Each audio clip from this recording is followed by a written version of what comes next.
baik Bapak Ibu guru hebat, dari hari ini kita akan bersama dengan materi kita Ibu Irtin untuk bersama-sama mendiskusikan praktik baik di sekolah kita. Dari praktik baik ini tentunya kita saling berbagi hal-hal positif yang kita jumpai di kelas kita masing-masing agar kita saling memotivasi, saling bersinergi, kemudian juga saling memberikan semangat dari terhadap tugas dan tanggung jawab kita di kelas masing-masing. Dan sebelum kita melanjutkan kegiatan kita, jadi terlebih dahulu kita bersama-sama menyanyikan lagu Indonesia Raya.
Silakan duduk.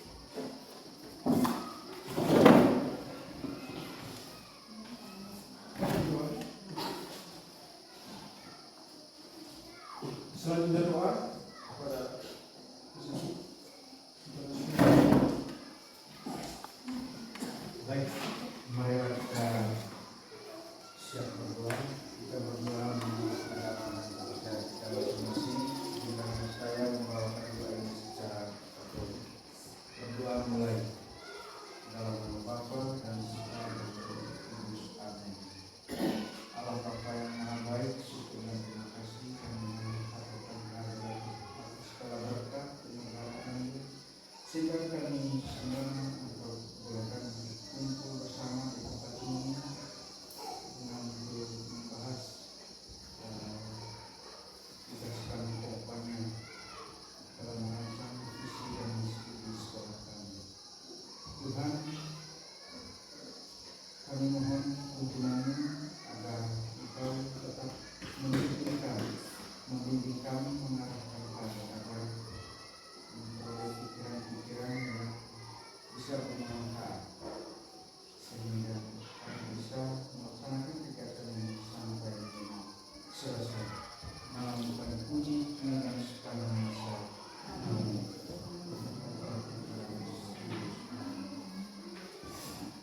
Baik, terima kasih. Selanjutnya kita langsung saja ke materi kita. Kesempatan selanjutnya kami berikan kepada Ibu Irtin untuk menyampaikan materi terkait dengan berbagi praktik baik. Kesempatan saya berikan. Baik, terima kasih atas waktu yang diberikan. Yang pertama, marilah kita mengucapkan puji dan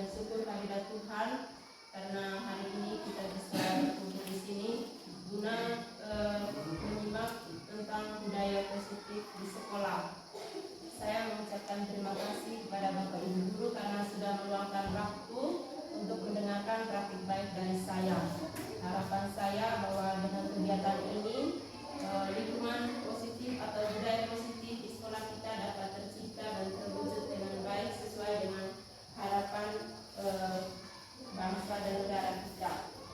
Baik Bapak Ibu, hari ini saya akan berbagi praktik baik tentang budaya positif.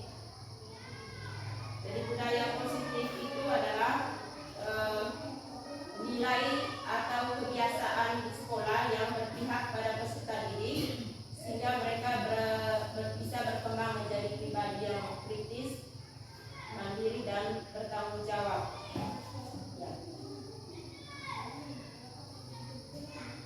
Kita bisa lihat di slide ada perubahan paradigma.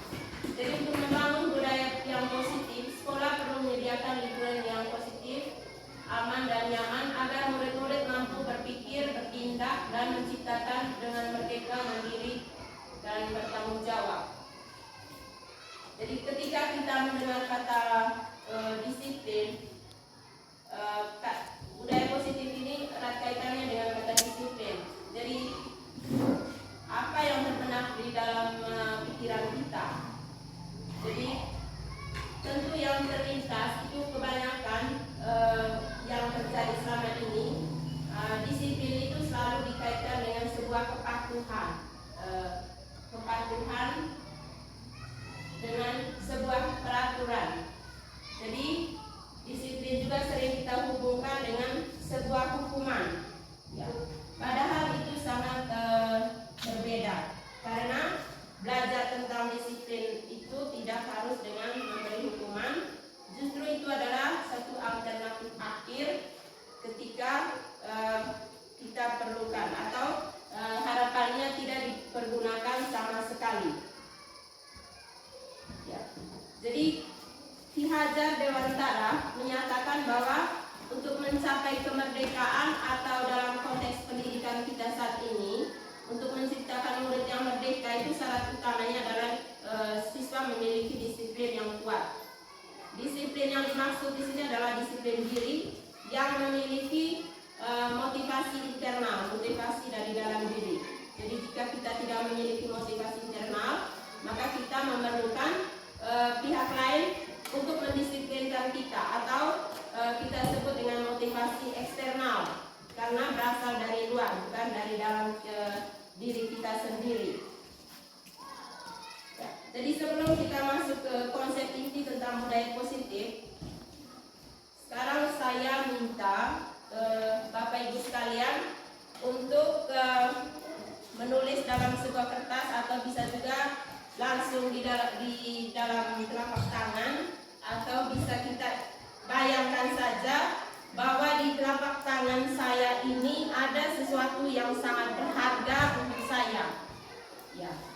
Kemudian kepalkan tangan itu dan meminta teman untuk teman misalnya saya si A, saya mengepalkan tangan, dan si B-nya nanti mencoba untuk membuka atau meminta untuk memberikan apa yang ada dalam tangan kita.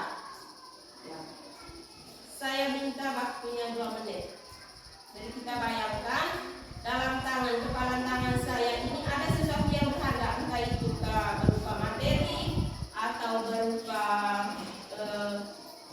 sesuatu yang berharga lah dalam diri kita. Ya. Kita bisa bayangkan, ya biar tidak usah tulis tapi kita bayangkan bahwa di dalam kepalan tangan saya ini ada sesuatu yang berharga.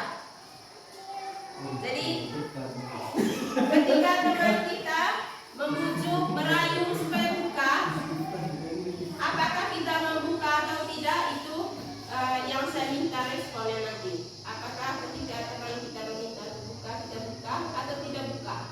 Kalau buka, apa alasannya? Kalau tidak buka, apa alasannya? Jadi mungkin ada yang berpendapat, teman saya membujuk saya supaya buka.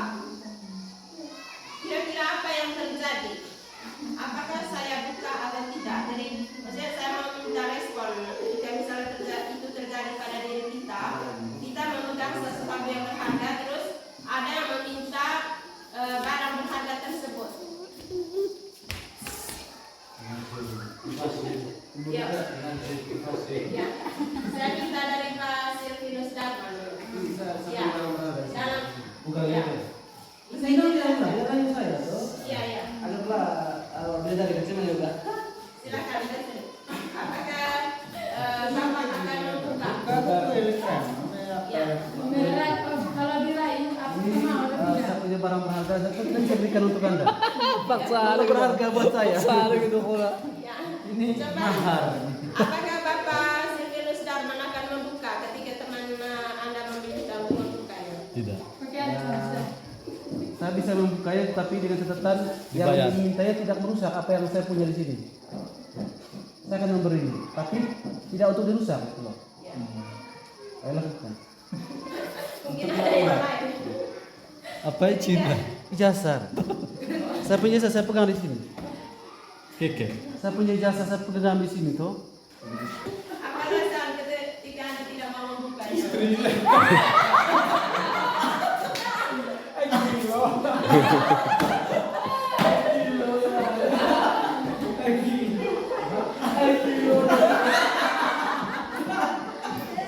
Baik ya. Kita lihat di slide ini. Jadi intinya permainan ini adalah kita sendiri yang memegang kontrol atas kepalan tangan kita. Apakah kita menutup atau membuka kepalan tangan kita itu bergantung pada diri kita masing-masing sesuai dengan kebutuhan dasar kita saat itu. Ya, jadi itu intinya. Kemudian ada perubahan paradigma teori kontrol atau teori pilihan. Ada ilusi. Ada ilusi yang mengatakan bahwa guru yang mengontrol murid. Itu ilusi guru mengontrol murid. Jadi pada dasarnya kita bisa memaksa murid untuk berbuat sesuatu. Jikalau murid tersebut memilih untuk tidak mau melakukannya. Jadi walaupun tampaknya guru sedang mengontrol perilaku murid, tapi hal itu terjadi karena saat itu murid sedang mengizinkan dirinya untuk dikontrol. Ya. Jadi saat itu bentuk kontrol guru menjadi kebutuhan dasar yang dipilih murid tersebut. Itu teori kontrol yang menyatakan bahwa semua perilaku memiliki tujuan, bahkan terhadap perilaku yang tidak disukai sekalipun. Kemudian ada ilusi yang kedua bahwa kritik dan membuat orang merasa bersalah itu dapat menguatkan karakter. Jadi penguatan positif atau bujukan itu bentuk-bentuk kontrol, segala usaha untuk mempengaruhi murid sehingga agar mengulangi suatu perilaku tertentu, suatu usaha untuk mengontrol murid tersebut dalam jangka waktu tertentu. Jadi di sini di ilusi bahwa kritik dan membuat orang kritik dan bermanfaat itu di sini mencoba bisa saja murid ini menolak rujukan kita atau bisa juga murid menjadi tergantung pada pendapat sang guru yang sedang berusaha. Kemudian ada ilusi yang berikut bahwa kritik dan membuat orang merasa bersalah bisa menguatkan karakter. Itu menggunakan kritik dan rasa bersalah untuk mengontrol murid menuju pada identitas gagal. Ya, membuat rasa bersalah, misalnya kamu ini tidak kasihan dengan ibunya. Jadi bahasa-bahasa seperti itu membuat diri anak merasa bersalah.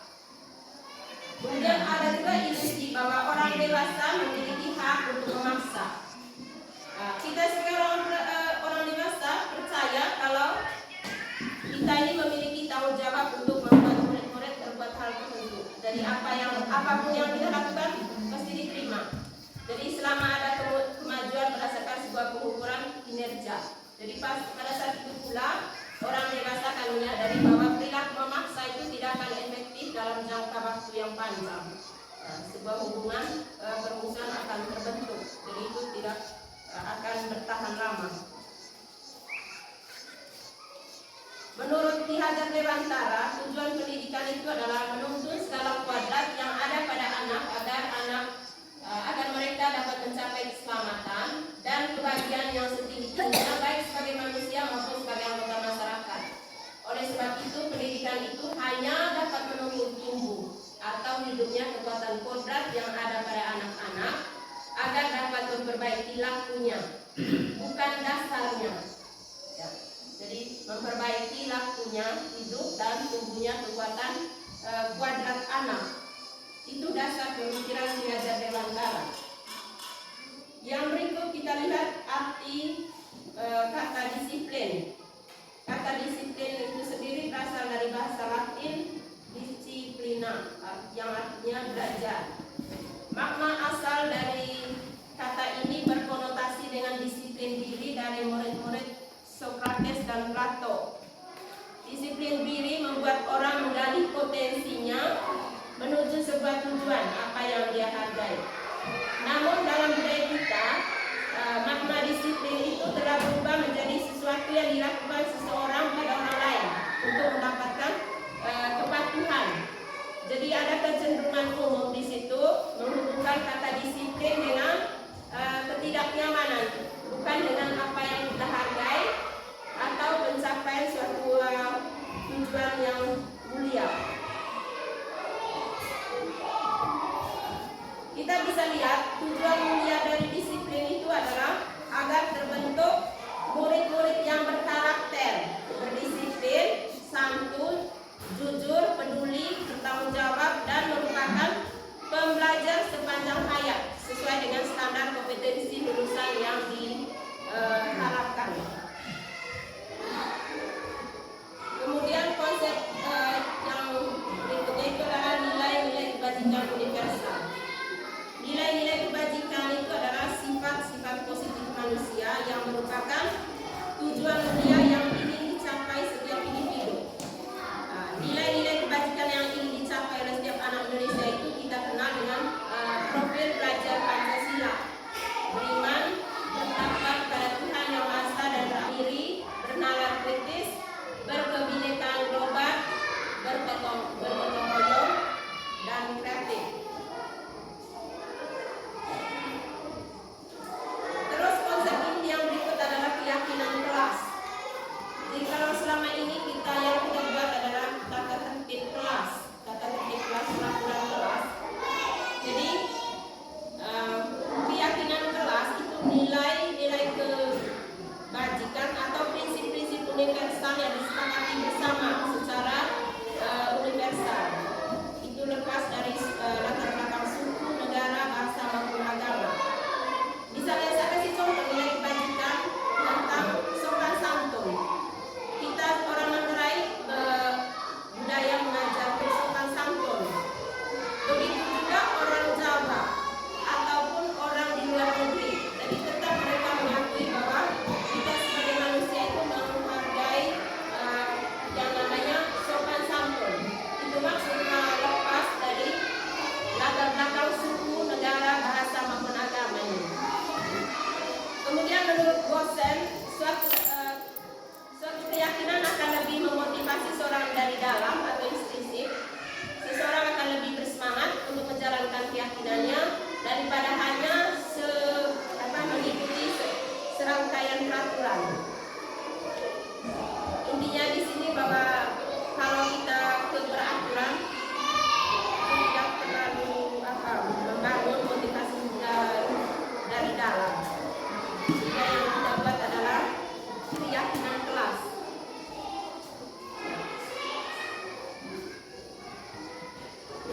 Keyakinan kelas bersifat abstrak daripada peraturan, jadi lebih umum. Misalnya kita tulis di tata tertib biasa, mengembalikan barang milik orang lain, itu bisa masuk ke nilai kebajikan menghormati. Itu contoh. Jadi dia lebih semacam lebih umum tanah daripada peraturan. Dia bisa mencakup beberapa aturan untuk satu nilai kebajikan. Kemudian pernyataan keyakinan kelas nantiasa dibuat dalam bentuk positif. Misalnya kalau selama ini kita tulis dalam tata tertib kelas, tidak boleh membuang sampah sembarang tempat. Itu kalimat negatif. Jadi seharusnya buanglah sampah pada tempatnya. Itu lebih ke hal yang positif. Kemudian misalnya jangan ribut. Kita tidak bisa menggunakan kata itu, tapi misalnya harap tenang.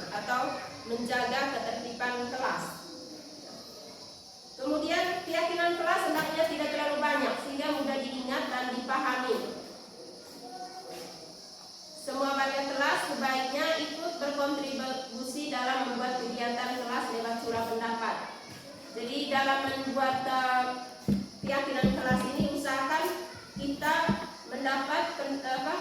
melakukan curah pendapat, penyampaian pendapat dari siswa dulu.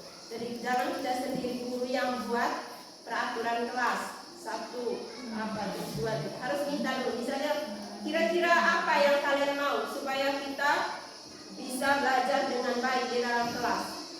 Jadi anak-anak mungkin bisa katakan mendengar penjelasan guru, atau mungkin mengerjakan tugas, atau menyapu kelas, menjaga kebersihan. Jadi usahakan kita meminta pendapat dari siswa dulu, sehingga pada akhirnya nanti mereka merasa bertanggung jawab karena mereka sendiri yang membuat kesepakatan bahwa di dalam kelas itu seharusnya seperti ini yang kita lakukan.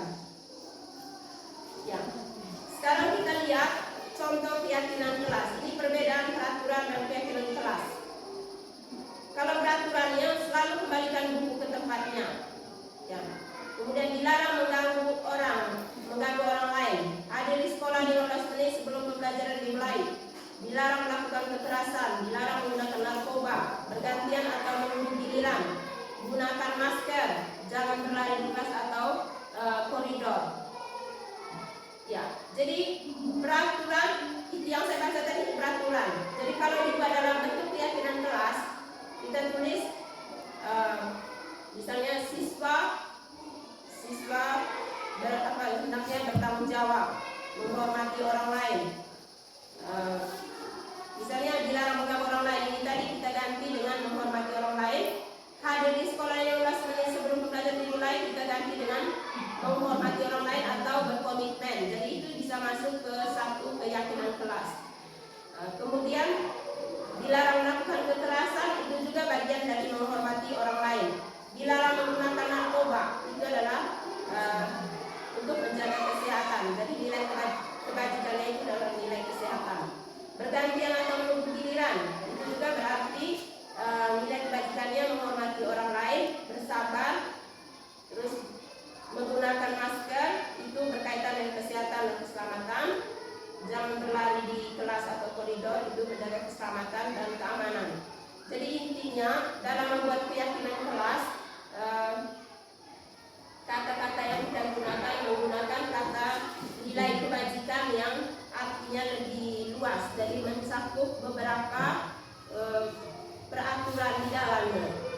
Sehingga dalam kelas itu bisa saja kita hanya memuat 1 sampai 7 keyakinan kelas, jadi jangan terlalu banyak. Kemudian ada teori motivasi perilaku manusia. Jadi apa yang kita lakukan itu karena ada beberapa alasan. Kita melakukan sesuatu bisa saja untuk menghindari ketidaknyamanan atau hukuman. Jadi kalau karena motivasinya seperti ini, yang ada dalam pikiran kita adalah apa yang akan terjadi bila saya tidak melakukannya. Berarti itu adalah motivasi eksternal, bukan karena ada niat dari dalam diri.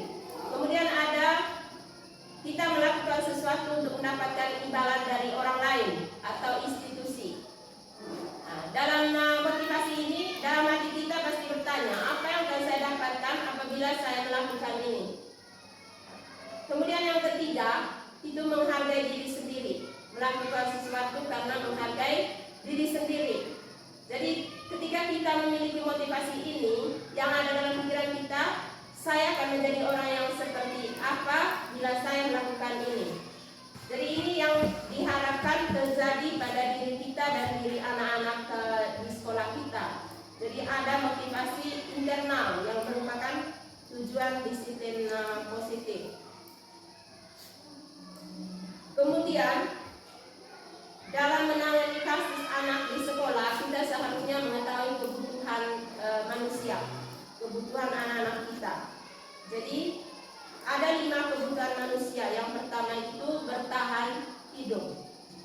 Kebutuhan bertahan hidup ini contohnya makan, pakaian, istirahat, tempat berlindung, keamanan dan kesehatan. Kemudian ada yang kedua adalah kasih sayang dan rasa diterima, kebutuhan untuk diterima. Rasa diterima, kasih sayang, dipedulikan, kerjasama, berbagi. Jadi ketika kita menemukan anak yang mungkin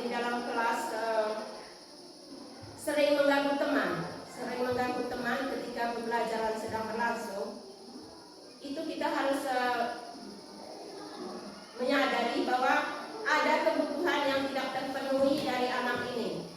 Jadi ketika dia suka mengganggu, mungkin saja anak ini mencari kesenangan. Dia melakukan itu karena mencari kesenangan. Dia senang kalau anaknya menangis, atau temannya menangis, atau kalau temannya cemberut. Jadi di sini dia mungkin membutuhkan perhatian berupa kasih sayang dan rasa terima dari guru. Ya. Kemudian ada yang kedua, kepuasan dan penguasaan. Itu berkaitan dengan kebutuhan pengakuan atas kemampuan. Jadi di sini ada belajar menjadi orang yang kuat, membuat pilihan positif. Ya, misalnya di kebutuhan manusia tentang kepuasan dan penguasaan ini itu berkaitan dengan pengakuan atas pencapaian kita, merasa diakui kita punya kemampuan. Misalnya saya mau melatih bawa motor supaya saya diakui oleh teman saya, diakui oleh kawan-kawan saya, misalnya anak mengatakan seperti itu. Kemudian ada kebutuhan akan pilihan, kebebasan. Contohnya mandiri, otonom, memiliki pilihan. Dan yang kelima adalah kesenangan, kebutuhan akan merasa senang, humor, bersenang-senang. Jadi mungkin kita menemukan banyak hal dalam keseharian anak yang misalnya kita saat penjelasan dia bosan, dia duduk atau mengantuk. Jadi sebetulnya mungkin dia sedang merasa bosan. Jadi sehingga kita sebagai guru harus peka melihat kebutuhan yang sedang dibutuhkan oleh anak-anak kita. Kemudian ada posisi kontrol. Jadi posisi kontrol yang dilakukan oleh guru, bukan hanya guru, bisa juga dilakukan oleh orang tua di rumah. Ada 5 posisi kontrol guru dan orang tua. Yang pertama misalnya penghukum. Jadi guru-guru yang menerapkan posisi penghukum akan berkata, patuhi aturan saya atau awas. Jadi kamu ini selalu salah. Atau dia mengatakan pasti selalu yang kata, kamu pasti selalu yang terakhir selesai. Jadi ini kata-kata, bukan belum hukuman fisiknya. Ini berupa kata-kata yang menghukum secara verbal. Kemudian ada posisi kontrol pembuat merasa bersalah. Jadi guru-guru yang menerapkan posisi ini akan berkata, ibu sangat kecewa sekali dengan kamu. Gimana coba kalau orang tua kamu tahu kamu berbuat seperti ini. Jadi ketika kita mengatakan seperti itu pada anak-anak, akan timbul rasa bersalah pada diri dia. Jadi ini juga bagian dari posisi kontrol yang menuju ke identitas gagal. Kemudian ada posisi teman. Guru-guru yang menerapkan posisi ini akan berkata begini, ayo kan pula ini bapak ya. Atau kita katakan, ayo ingat tidak bantuan bapak selama ini. Ya sudah kali ini tidak apa-apa, nanti ibu bereskan. Itu kata-kata yang sering digunakan oleh seorang guru yang menggunakan posisi kontrol pada posisi kontrol teman. Kemudian yang keempat adalah pemantau. Di posisi pemantau ini guru yang menerapkan posisi ini akan berkata begini, peraturannya apa? Apa yang telah kamu lakukan? Apa yang kamu lakukan yang tidak sesuai dengan aturan? Yang kelima, manajer. Posisi ini akan berkata begini, apa yang kita yakini. Jadi kembali ke keyakinan kelas tadi. Apakah kamu meyakininya? Jadi kita sebagai guru diharapkan menggunakan posisi kontrol yang kelima ini sebagai manajer. Jadi karena kalau kita menggunakan posisi kontrol penghukum dan pembuat merasa bersalah, itu kontrol diri dari luar. Kemudian ini menuju ke identitas gagal. Kita bisa lihat bersama-sama di slide ini. Jadi ketika guru berbuat seperti ini, menghardik, menunjuk-nunjuk, menyakiti, menyindir, berarti kita sudah masuk pada posisi kontrol penghukum. Nah, kemudian berceramah dan mengatakan seharusnya begini-begini atau ibu kecewa dengan ini. Itu sudah masuk pada posisi kontrol membuat merasa bersalah. Ya. Dan yang terjadi hasilnya pada murid ketika guru mengatakan begini, kalau kamu tidak melakukannya awas ya, rasakan. Nah, jadi hasilnya pada murid dia akan memberontak, menyalahkan orang lain dan suatu saat dia pasti berbohong supaya menghindarkan diri dari hukuman tadi. Kemudian ketika menggunakan kontrol membuat merasa bersalah, anak akan menyembunyikan, menyangkal, berbohong, supaya terhindar dari kata-kata yang dilakukan oleh gurunya tadi. Kemudian ada posisi kontrol teman dan pemantau. Ketika guru mengatakan begini, ayolah lakukan demi ibu, atau masa kamu tidak mau, ingat tidak ibu pernah bantu kamu, misalnya mengatakan seperti itu. Atau di posisi pemantau, apa peraturannya? Jadi ketika kita melakukan atau mengatakan seperti ini pada anak-anak, yang terjadi pada anak-anak adalah ketergantungan, kemudian menyelesaikan diri hanya bila diawasi. Di sini kan teman, jadi kalau guru si A ini yang merupakan dia berpikir ini sebagai teman, maka seketika guru A ini tidak datang ke sekolah, maka dia tidak akan patuh atau tidak disiplin lagi. Nah, itu maksudnya ada ketergantungan. Ketika orang lain yang masuk di kelasnya, dia sudah tidak patuh. Berarti yang terjadi pada anak itu adalah motivasi dari luar, bukan motivasi dari dalam diri untuk mengikuti sebuah disiplin positif. Jadi yang diharapkan di sini adalah posisi kontrol manajer. Guru akan mengatakan begini, apa yang kita yakini. Jadi kembali ke keyakinan kelas tadi, apa yang bisa kau kerjakan untuk memperbaiki masalah ini. Jadi dia sendiri yang membuat bertanggung jawab atas kesalahan dia. Misalnya dia tidak mengerjakan tugas, maka kita katakan begini, apa yang kamu yakini selama ini. Misalnya dia bilang, saya meyakini keyakinan kelas tentang bertanggung jawab. Nah, kira-kira apa yang kamu lakukan setelah ini supaya kamu bisa memenuhi keyakinan atau mengindahkan keyakinan kelas itu. Terus setelah ini misalnya saya minta maaf. Terus yang kedua nanti saya akan mengerjakan tugas ini, lalu saya kumpulkan. Itu berarti sudah ada rasa tanggung jawab dari dalam diri anak untuk mempertanggungjawabkan kesalahan yang dia lakukan. Sehingga intinya di sini kita menggunakan posisi kontrol sebagai posisi manajer. Ya. Sekarang kita bisa lihat kalau kita mengatakan saya kecewa sekali dengan kamu, itu berarti anak atau membuat merasa bersalah. Kamu tidak pernah benar-benar melakukannya, berarti ini penghukum. Ayolah lakukan demi bapak atau demi ibu. Jadi sini teman. Yang keempat, apakah kamu mau mendapatkan stiker bintang hari ini? Mantap. Bagaimana kamu bisa menyelesaikan masalah ini? Ini sebagai manajer. Kamu selalu yang paling terakhir. Ini juga penghukum. Ya. Konsep inti yang berikut dalam menangani masalah anak itu adalah istilah restitusi. Restitusi ini proses menciptakan kondisi bagi murid untuk memperbaiki kesalahan mereka, sehingga mereka bisa kembali pada kelompok mereka dengan karakter yang lebih kuat.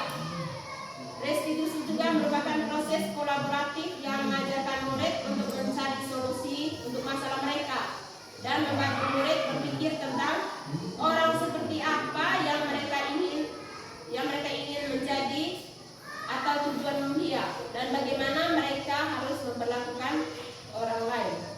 Ini pendapat dari dosen. Jadi ciri-ciri restitusi itu, jadi Jadi bukan untuk menebus kesalahan, tapi untuk belajar dari kesalahan. Yang kedua, memperbaiki hubungan. Terus berupa tadaran, bukan paksaan. Kemudian restitusi menuntut untuk melihat ke dalam diri.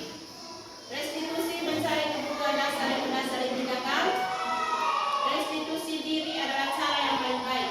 Restitusi ini fokus pada karakter, bukan tindakan. Kemudian fokus pada solusi dan mengembalikan murid yang berbuat salah pada kelompoknya. Yang berikut identitas restitusi. Kalau hukuman itu sesuatu yang menyakitkan harus terjadi kalau berupa hukuman. Terus ada istilah konsekuensi, itu sesuatu harus terjadi. Kalau restitusi itu merupakan pilihan. Ya. Kalau hukuman tidak nyaman untuk murid atau anak untuk jangka waktu panjang. Kalau konsekuensi tidak nyaman untuk jangka pendek. Restitusi menguatkan untuk murid dalam jangka waktu panjang. Kemudian murid pada hukuman, ketika kita memberi hukuman, murid akan tersakiti. Kalau berbuat konsekuensi, itu murid atau anak dibuat tidak nyaman. Kalau dibuat dalam bentuk restitusi, murid atau anak mendapatkan penguatan. Ya, dari situ kita bisa lihat perbedaannya. Kemudian segitiga restitusi. Ada istilah segitiga restitusi. Itu proses menciptakan kondisi bagi murid untuk memperbaiki kesalahan mereka sehingga mereka bisa kembali pada kelompok mereka dengan karakter yang lebih kuat. Jadi melalui restitusi segitiga restitusi ini membantu murid menjadi lebih memiliki tujuan disiplin positif serta memulihkan dirinya setelah berbuat salah. Kemudian membantu murid untuk jujur pada diri sendiri dan mengevaluasi dampak dari kesalahan yang dilakukan. Ya, kita bisa lihat dengan jelas di sini ada segitiga restitusi. Ketika kita mengatakan tahapan segitiga restitusi ini, yang pertama menstabilkan identitas, yang kedua validasi kebutuhan, validasi tindakan yang salah. Kemudian yang ketiga menanyakan keyakinan. Pada saat menstabilkan identitas, kita harus sadar bahwa setiap orang pasti pernah melakukan kesalahan. Terus kamu bukan satu-satunya yang pernah melakukan ini. Sehingga ada di sini menstabilkan identitas. Kemudian yang kedua validasi tindakan yang salah. Kita mengatakan kamu tentu punya alasan mengapa melakukan itu. Kemudian adakah cara yang lebih efektif untuk mendapatkan apa yang kamu butuhkan. Yang ketiga menanyakan keyakinan. Ini tahap yang ketiga ketika kita melakukan segitiga restitusi. Nilai-nilai apa yang telah kita sepakati? Kamu ingin menjadi orang seperti apa? Jadi pada saat menstabilkan identitas itu seorang guru membuat anak yang merasa gagal karena berbuat salah menjadi orang yang sukses. Jadi di sini guru akan berkata seperti ini, berbuat salah itu adalah hal yang manusiawi. Jadi tidak ada manusia yang sempurna. Bapak Ibu juga pernah melakukan kesalahan. Jadi kita pasti bisa menyelesaikan permasalahan ini. Kemudian ada perkataan lain. Jadi Bapak Ibu tidak tertarik untuk mencari tahu siapa yang benar, siapa yang salah. Jadi Ibu lebih tertarik untuk menyelesaikan masalah. Kemudian bisa juga mengatakan, kalau kamu menyalahkan dirimu sendiri terus menerus, apa kamu bersikap baik pada dirimu sendiri? Di sini kita menerapkan tahap menstabilkan identitas. Pada saat validasi kebutuhan atau validasi tindakan yang salah, kita membantu murid mengenali kebutuhan dasar yang ingin dipenuhinya ketika melakukan kesalahan itu. Misalnya dengan berkata seperti ini, kamu bisa saja akan melakukan hal yang lebih buruk, tapi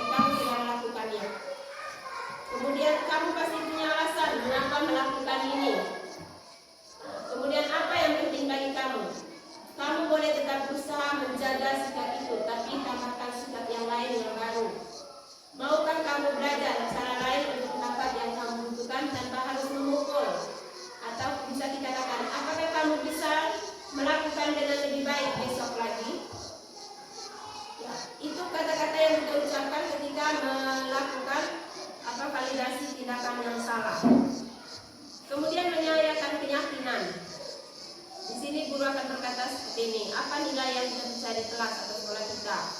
Nah, misalnya dia sebut ya menghormati orang lain, bertanggung jawab. Nah, terus apa yang kamu rasakan ketika kamu melakukan itu? Kamu menjadi orang seperti apa? Kalau kamu menghormati orang lain, kamu menjadi orang seperti apa? Jadi seperti itu. Jadi baik Bapak Ibu sekalian, mungkin itu saja materi yang saya berikan. Selanjutnya kita akan masuk ke sesi diskusi. Jadi mungkin materi ini terlalu singkat waktunya. Jadi untuk lebih jelas nanti saya akan share di grup sekolah untuk kita baca sebagai pedoman kita untuk melaksanakan kegiatan pembelajaran di kelas, sehingga budaya positif di sekolah kita dapat tercipta dengan baik sesuai dengan yang diharapkan. Ya, ini sesi terakhir.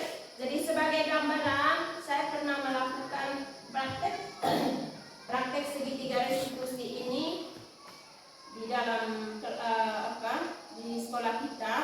Jadi saya minta waktunya sedikit untuk menyimak apa yang saya lakukan.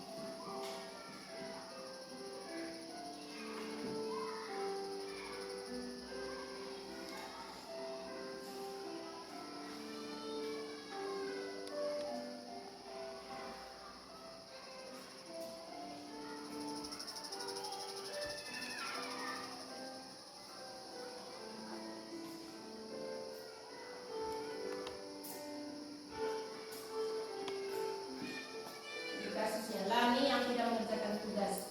Jadi pada hari Sabtu ibu itu tidak bisa mengajar pelajaran bahasa Indonesia di kelas 6 karena harus mengikuti mata kuliah di beberapa kabupaten. Jadi ini skenario yang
bagus deh.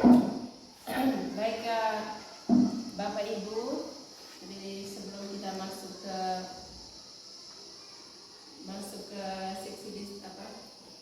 sesi diskusi, ice breaking dulu.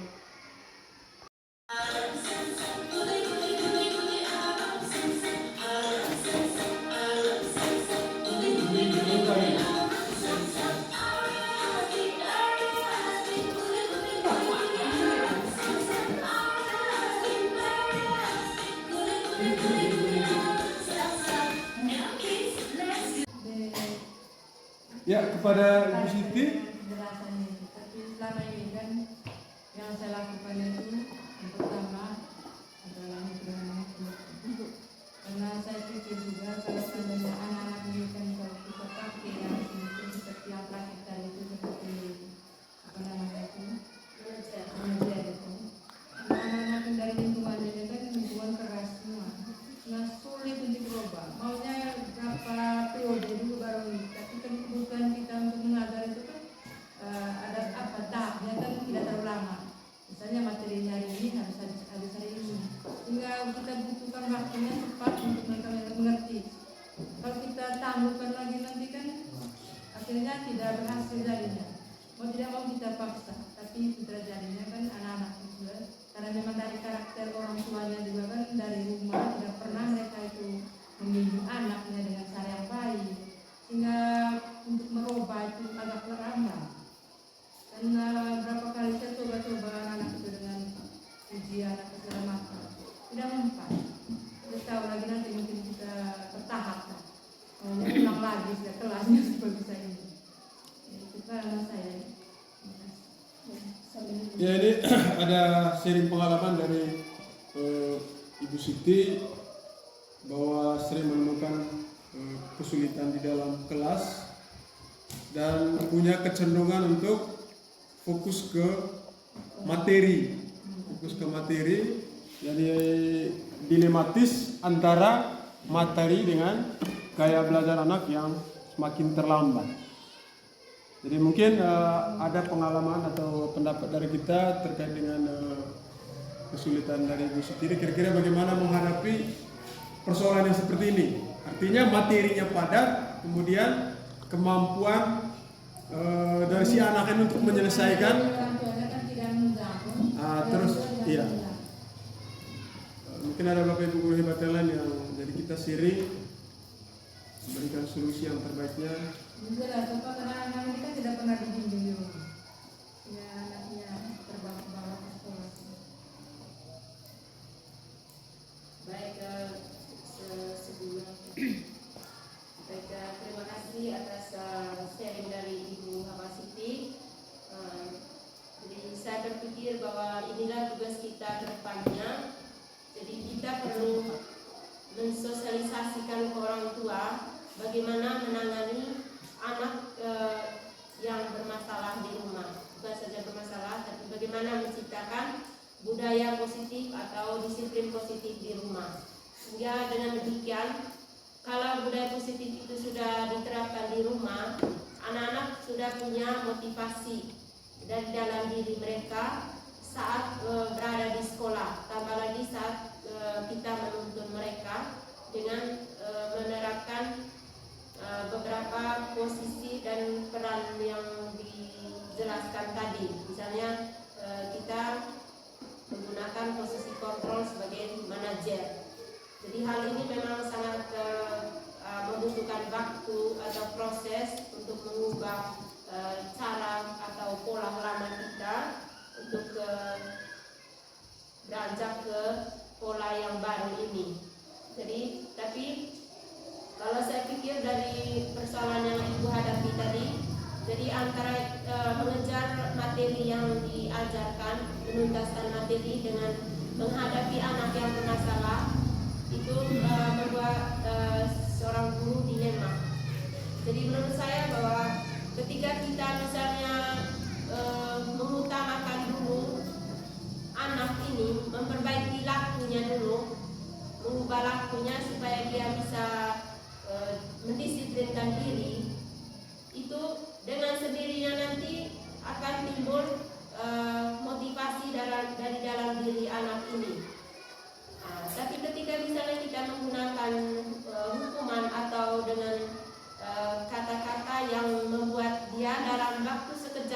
waktu, tapi itu tidak akan berlaku lama.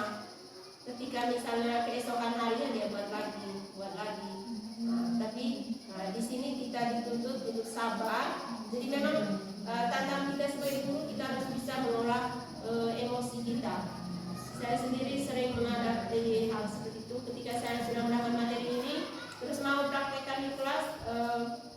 Jadi kita seorang guru sangat tertantang, harus bisa mengolah emosi kita.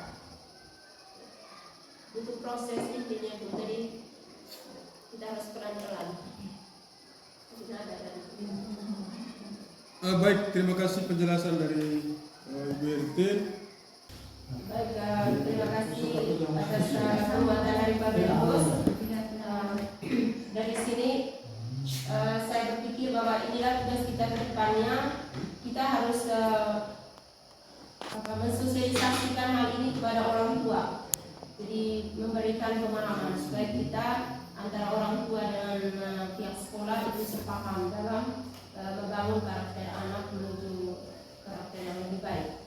Jadi tanpa ada komunikasi yang baik dengan orang tua juga pasti ini tidak ada titik temunya. Kemudian berkaitan dengan persoalan yang dihadapi oleh Pak Sipinus Darman tadi, jadi itu tadi karena anak memang tidak ada motivasi dari dalam dirinya. Itu hanya karena diperintah oleh guru mengikuti kegiatan ibadah di gereja atau di kepela. Jadi sebetulnya dia tidak ada motivasi dari dalam dirinya. Dia tidak sadar bahwa saya ini memang anak yang profil belajar beriman dan bertakwa kepada Tuhan Yang Maha Esa. Jadi kalau dia sudah punya nilai kebajikan seperti itu di dalam dirinya, dengan sendirinya dia tanpa disuruh pun dia tahu kebajikan dia. Kalau seorang anak yang muslim hari Jumat dia harus pergi sholat. Kalau anak yang Katolik setiap hari Minggu dia harus beribadah di gereja. Jadi tanpa ada paksaan atau karena perintah dari guru. Jadi di sini pentingnya ada motivasi internal dari seorang anak yang harus kita bangun.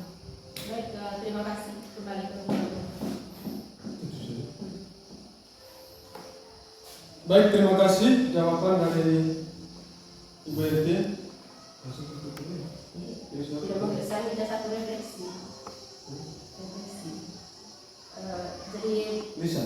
ya, sebelum kita menutup kegiatan kita hari ini, saya minta dalam satu kalimat bagaimana perasaan kita saat mengikuti kegiatan hari ini setelah menerima praktik baik dari saya, apa yang kita pahami dan apa rencana kita untuk selanjutnya.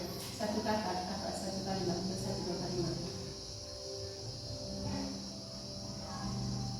Mungkin dari Ibu Bida. Setelah mengikuti kegiatan praktik baik dari WRT, lebih khusus lagi dalam materi membangun budaya positif di kelas, saya merasa sangat senang sekali karena bisa membuka wawasan kita terkait dengan bagaimana kita mengelola kelas kita dari yang selama ini yang sudah kita terapkan ternyata butuh banyak perbaikan, dan yang paling penting adalah kita harus bangun atau lebih bertindak sebagai manajer bukan sebagai penghukum di kelas.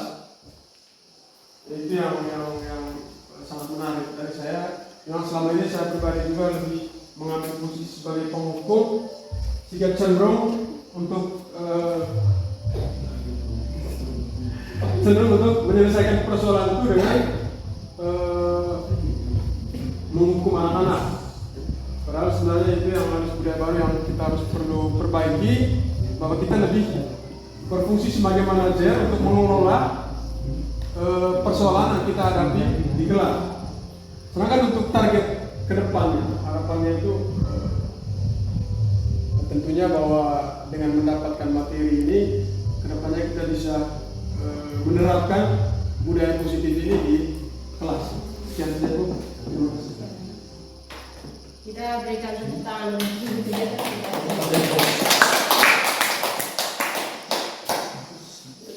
Baik, Bapak Ibu guru hebat, dengan demikian berakhirlah diskusi kita pada siang hari ini.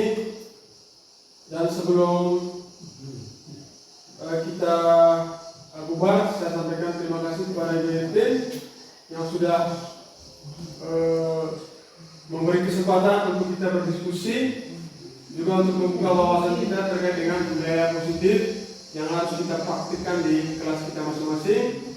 Dan terima kasih untuk kesediaan dari Bapak Ibu meluangkan waktunya, menyampaikan pikirannya, men-sharingkan pengalamannya, hingga dalam kesempatan ini kita saling berbagi untuk tentunya untuk membangun budaya positif dan membangun paradigma yang baru terhadap kemajuan di sekolah kita ini untuk ke depannya.